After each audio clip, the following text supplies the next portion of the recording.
പണ്ഡിതന്മാർ പറഞ്ഞിട്ടുണ്ട്, അജ്മലു ഷൈഇൻ ഫിൽ മർഅ, ഒരു സ്ത്രീയിലെ ഏറ്റവും ഭംഗിയുള്ള കാര്യം എന്നത് അൽ ഹയാ, അവളുടെ ലജ്ജയാണ്.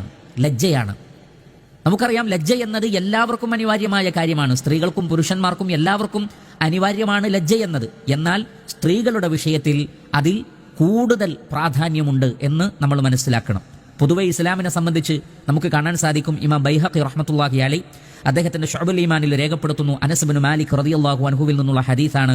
ഖാല റസൂലുള്ളാഹി സ്വല്ലല്ലാഹു അലൈഹി വസല്ലം, നബി സല്ലല്ലാഹു അലൈഹി വസല്ലം പറഞ്ഞിട്ടുണ്ട്, ലികുല്ലി ദീനിൻ ഖുലുഖുൻ, എല്ലാ മതങ്ങൾക്കും ഒരു പ്രത്യേക സ്വഭാവത്തെ അവർ അവരുടെ മതത്തിന്റെ ഒരു കാര്യമായി പറയാറുണ്ട്.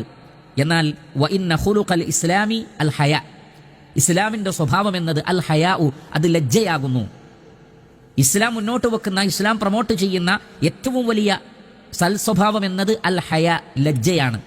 നബി സല്ലല്ലാഹു അലൈഹി വസല്ലം പറഞ്ഞിട്ടുണ്ട്, ഇന്ന മിമ്മ അദ്റക അന്നാസു മിൻ കലാമിൻ നുബുവ്വത്തിൽ ഊല ഇദാ ലം തസ്തഹി ഫസ്ന മാ ശിഅ്ത, പൂർവ്വകാല പ്രവാചകന്മാരിലൂടെ സമൂഹത്തിന് ലഭിച്ചിട്ടുള്ള വഹിയിൽപ്പെട്ടതാണ്, നിനക്ക് ലജ്ജയില്ലെങ്കിൽ നിനക്കിഷ്ടമുള്ളതെല്ലാം നീ പ്രവർത്തിക്കുക എന്ന് പറഞ്ഞാൽ, ലജ്ജയില്ലാത്തവരാണ് തന്നിഷ്ടപ്രകാരം പ്രവർത്തിക്കുന്നത്. അവർക്ക് പ്രത്യേക നിയന്ത്രണങ്ങളോ കാര്യങ്ങളോ ഒന്നും ഉണ്ടാവുകയില്ല. എന്നാൽ ഒരു വ്യക്തിയുടെ ഡിസിപ്ലിൻ എന്നത്, ഒരു വ്യക്തിക്ക് അടക്കവും ഒതുക്കവുമെല്ലാം ഉണ്ടാക്കി തീർക്കുന്നത് യഥാർത്ഥത്തിൽ ലജ്ജയാണ്. സ്ത്രീകളെ സംബന്ധിച്ചിടത്തോളം മറ്റുള്ളവരെക്കാൾ ലജ്ജ എന്ന സ്വഭാവം സ്ത്രീകളിൽ വളരെ പ്രധാനപ്പെട്ടതാണ്. പുരുഷനേക്കാൾ 2 ഇരട്ടിയോ 3 ഇരട്ടിയോ ലജ്ജയുള്ളവളായിരിക്കണം ഒരു സ്ത്രീ. അതുകൊണ്ടാണ് പണ്ഡിതന്മാർ വിശദീകരിച്ചത്, ഇന്നൽ ഹയാ സിയാജുൻ യസൂനു കറാമത്തൽ മുസ്ലിമ, ഒരു മുസ്ലിമത്തായ സ്ത്രീയുടെ അവളുടെ ആദരവും ബഹുമാനവും സംരക്ഷിക്കുന്നത്, അതിൻ്റെ ഒരു ബൗണ്ടറി എന്ന് പറയുന്നത് അവളുടെ ലജ്ജയാണ്. വയഹ്ഫളു ലഹാ സുലൂകഹാ ബഈദൻ അനിൽ ഫഹ്ഷ്, എല്ലാ നീചവൃത്തികളിൽ നിന്നും അവളെ വിദൂരതയിലേക്ക് കൊണ്ടുപോകുന്നതും അവളെ തടയുന്നതും യഥാർത്ഥത്തിൽ ലജ്ജ എന്ന സ്വഭാവമാണ്. വ അഖ്വാലഹാ ബഈദൻ അനിൽ ബദാഅ, മോശമായ വാക്കുകളിൽ നിന്നും അവളെ തടയുന്നതും യഥാർത്ഥത്തിൽ ലജ്ജ എന്ന സ്വഭാവമാണ്.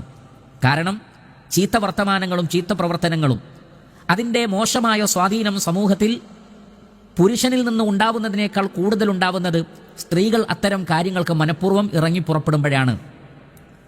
പുരുഷനുണ്ടാക്കുന്ന ഫിത്നയേക്കാൾ അത് വർധനവുണ്ടാക്കും.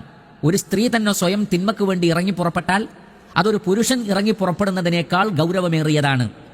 അതുകൊണ്ട് തന്നെ ലജ്ജ എന്ന സ്വഭാവം ഒരു സ്ത്രീയുടെ എല്ലാ സംരക്ഷണവുമാണ്.